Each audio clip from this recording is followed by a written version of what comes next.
E aí, tudo bem? Hoje a gente vai mergulhar num modelo que é, olha, fascinante, sobre como a nossa personalidade se desenvolve com o tempo. A ideia aqui não é pensar em algo fixo, que já nasce pronto, mas sim numa verdadeira jornada, sabe? Uma viagem por diferentes estágios de consciência.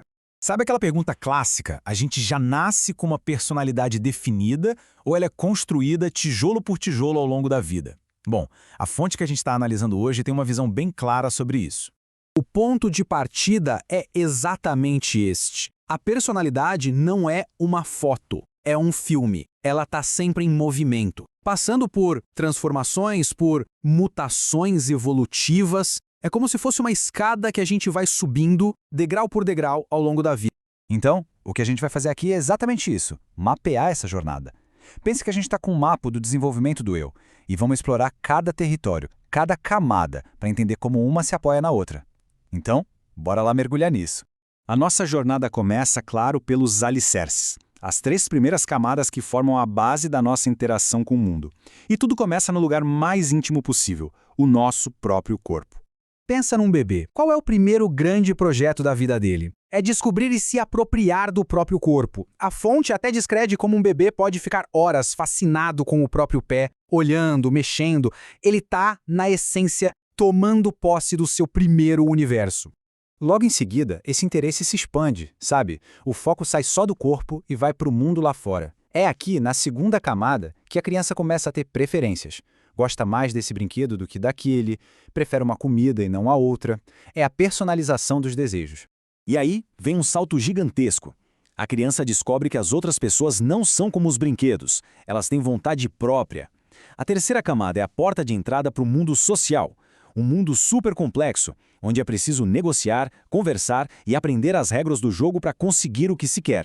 Depois de firmar os pés no mundo físico e social, o foco se volta para dentro. Agora a gente vai para as camadas 4 e 5, onde o universo interior riquíssimo começa a ganhar forma de verdade. Na quarta camada, a pessoa começa a ter uma história de vida. O passado ganha um peso, o futuro se enche de sonhos, de planos. E a realidade? A realidade passa a ser vista pelas lentes das emoções. Tudo fica mais intenso. Tudo depende de como a pessoa está se sentindo. E o grande motor dessa fase é bem simples. Buscar a felicidade a todo custo e fugir da infelicidade. Pensa na adolescência. É a busca constante por estímulos, por festas, por aventuras, qualquer coisa que traga uma emoção boa e afaste o tédio ou a tristeza. E é aqui que acontece uma virada de chave fundamental. A pessoa sai da camada 4 e entra na 5, quando percebe que não é só um alvo passivo da felicidade ou da tristeza do mundo. Na quinta camada, o objetivo muda. Não é mais sobre receber felicidade, mas sobre conquistar uma vitória. O ponto crucial da quinta camada é a autossuperação. É aquela fase de provar para si mesmo que se é capaz.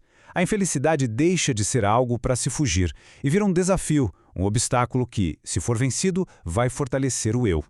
Ok, com esse senso de valor próprio mais forte, mais consolidado, a pessoa se volta de novo para o mundo exterior. Só que agora o foco é outro, é obter resultados práticos e aprender a navegar nas dinâmicas sociais. Bem-vindos às camadas 6 e 7. Na sexta camada, o que importa não é mais como a pessoa se sente, mas o que ela realiza. É o mando do trabalho, da conta para pagar, do horário para cumprir. O sucesso aqui é medido por resultados concretos, objetivos, e não mais por um sentimento interno de vitória. E a fonte dá um exemplo que, nossa, encaixa perfeitamente nisso. Um jovem que aceita o emprego de jornalista não pela grande paixão, mas porque a jornada de trabalho era mais curta. Ele teve que deixar de lado os ideais dele para cumprir uma função prática e, claro, receber um salário. É uma troca, um pouco da satisfação pessoal por um resultado palpável. Depois de dominar a realidade prática, cai uma nova ficha. Todo mundo ao redor também tem seus próprios objetivos.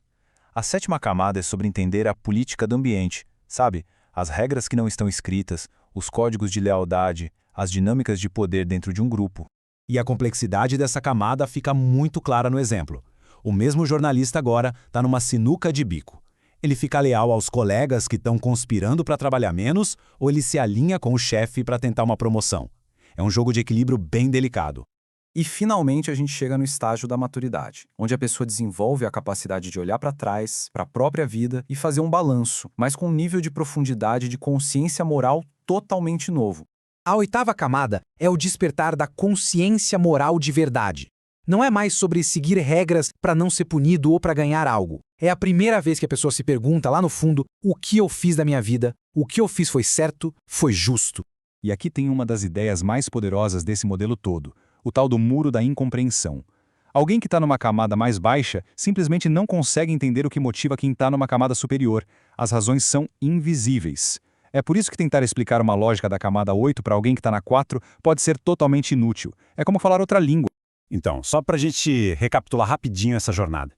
Começamos com o corpo e os instintos, aí passamos para as regras sociais, mergulhamos no mundo das emoções, buscamos a vitória interna, depois dominamos os resultados práticos e os códigos de grupo, para finalmente chegar na consciência moral.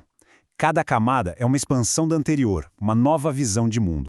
E tudo isso deixa uma pergunta no ar para a gente pensar. Se essa jornada é um mapa do desenvolvimento humano, onde será que as pessoas ao nosso redor, ou até nós mesmos, poderíamos estar nesse exato momento? A resposta pode dizer muito sobre o que nos move e os desafios que a gente enfrenta.